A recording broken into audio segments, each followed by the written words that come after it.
सवारीचा घेतला पावलांनी आम्हा वाळवंटी तुझी सावली गळा भेट घेण्या भीमेची निघाली तुझ्या नाम घोषात इंद्रायणी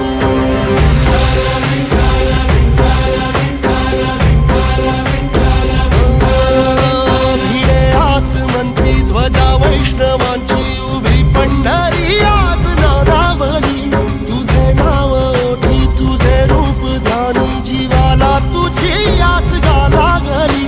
जरी बाप साऱ्या जगाचा परी तू आम्हाले करांची विठू